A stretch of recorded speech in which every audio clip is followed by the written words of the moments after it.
السلام عليكم ورحمة الله وبركاته. أسعد الله مساكم بكل خير. عاملين إيه؟ أخباركم إيه؟ بقالي كتير غايب عليكم. طبعا الجو برد جدا، والزكام والاحتقان والبتنجان والأسعار والدولار والذهب والخيار والفراخ واللحمة والسمك والبتنجان. الناس خلاص ماشية تكلم نفسها في الشارع. بس طبعا بنرجع بقى المحبوبة الساحرة المستديرة. النهاردة كان بيراميدز والزمالك كلاسيكو، مباراة بقت من كلاسيكيات الكرة المصرية. النهاردة باتشيكو عمل حاجتين: خرج الزمالك من كأس أفريقيا قدام الأهلي، وخرج الزمالك النهاردة قدام بيراميدز من قبل نهائي الكأس.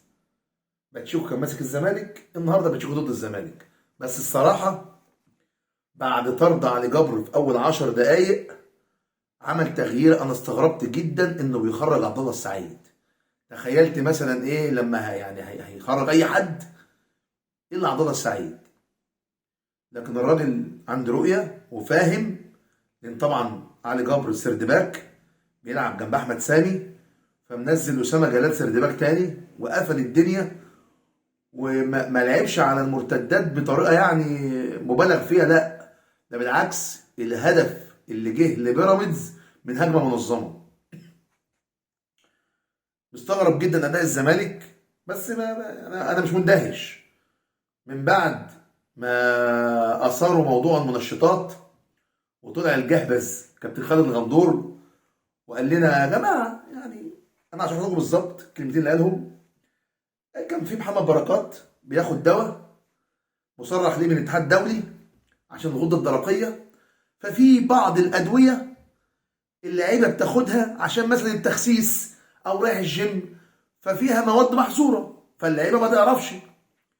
الغريب في الاعلام ان محدش بيسال فين احمد فتوح وعبد الله جمعه، ثالث او رابع مباراه على التوالي ما هماش حتى على الدكه.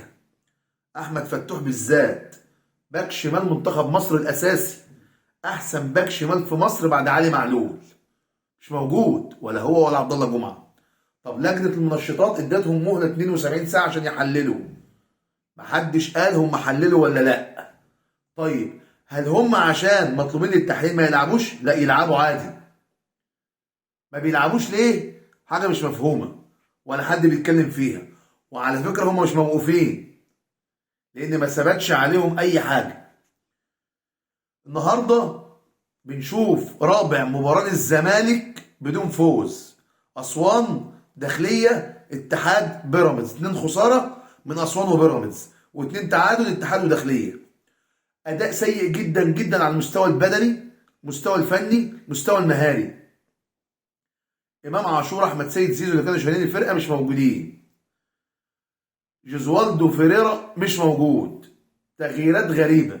النهارده بعد 10 دقايق بيراميدز بيلعب 10 بديهي. شوف الراجل التاني اتصرف بسرعه ازاي. خرج عبد الله السعيد ونزل اسامه جلال. اي مدرب مصري مكانه هيخرج اي لاعب الا عبد الله السعيد. لكن الراجل عشان فاهم المباراه هتبقى محتاجه مستويات بدنيه اعلى، عبد الله السعيد مش هيسعفه لان 10 ضد 11. خرج عبد الله السعيد ونزل اسامه جلال. المقابل الفريق المفروض يعمل ايه؟ يزيد الضغط على بيراميدز ازاي؟ انا النهارده بلعب برضو بالطريقه اللي انا بلعب بيها 3 ديفندر: السيسي، دونجا، امام عاشور، وقدامهم زيزو، سيف الجزيري، يوسف اسامه نبيل. اعمل ايه انا بقى؟ بديهي اخرج عمرو السيسي واجيب امام عاشور جنب دونجا، وانزل مثلا شيكابالا يلعب في القلب، او شيكابالا يلعب على الطرف من الاطراف وزيزو يخش في القلب. هعمل ضغط هجومي رهيب على بيراميدز، مش هخليهم يتنفسوا. لكن الراجل مشي بطريقته العاديه خالص كانه بيلعب ضد 11. ما شفناش اي ضغط هجومي. انا تخيلت مثلا ان بيراميدز هيبقى فيه مساحات وفيه فراغات والزمالك هيقدر يلعب على اي جنب من الاجناب او يخترق من العمق. مفيش. بالعكس بيراميدز حط التعادل. النهارده بلاتي توريه في نص الملعب ورمضان صبحي اللي كانوا شايلين الماتش، ومن وراهم احمد الشناوي. احمد الشناوي شال كوره في اخر دقيقه من على خط الجول. وصلت المباراه ضربات الجزاء. النهارده ضربات جزاء فيصليه قبل نهائي كاس مصر.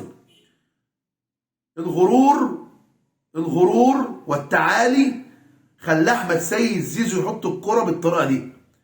انت عملت ايه؟ معرفش. استهتار، غرور، تعالي. ربنا وفق الشناوي انه مجتهد طول المباراه، لحق الكرة برجله. النهارده نادي الزمالك خرج من قبل نهائي الكاس بسبب اداره فنيه خاطئه من جيزوالدو فيريرا، غرور وتعالي من لعيبته، وعلى راسهم امام عاشور وزيزو. سيف الجزيري النهارده لعيب مكار، بيعرف يستخلص كرة من المدافعين، بيعرف ياخد فاولات، بيعرف يحط جسمه صح. اجتهد بصراحه. لكن بقيت اللعيبه ما شفتش النهارده يوسف اسامه نبيه خالص. بيبقى افضل لما بينزل تغيير يوسف اسامه نبيه. شيكابالا نزل ما عملش اي حاجه، ما اضافش اي جديد. جيزوالدو فيريرا ما اضافش جديد، بالعكس مستوى في النازل.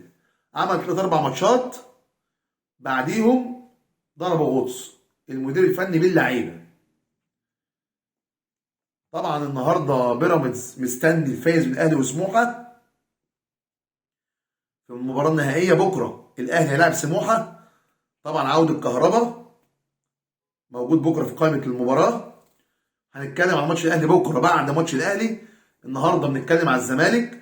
طبعا الاعلام بقى بتاع الزمالك وقناه الزمالك والناس اللي قاعده في حلقه الذكر قعدوا يقولوا الراجل طلع من اسبوعين قال لك بيشربوا حشيش ومش عارف ايه. وطلعوا يقولوا بعدها مين اللي بيروج الشائعات دي، مش عارف، بيغنوا ويردوا على روحهم. والناس اللي كان انا نسيت اقول لكم كان في ناس بتعمل باديكير ومانيكير وبيشيلوا مش عارف ايه بالليزر.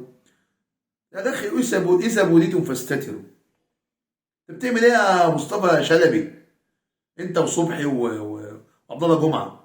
هو انتوا كده في البلاوه مع بعض؟ تتصوروا انتوا يا ابني؟ انتوا يا ابني مش مكسوفين من نفسكم؟ بتعملوا ايه يا ابني؟ نسيت تقول الحريم يا حبيبي. ايه يا بابا؟ طب انت عامل لي كده وجايب لي الراجل. احنا مالنا بالقرف ده يا عم انت؟ حطوا ريكسونا حتى ولا حاجه.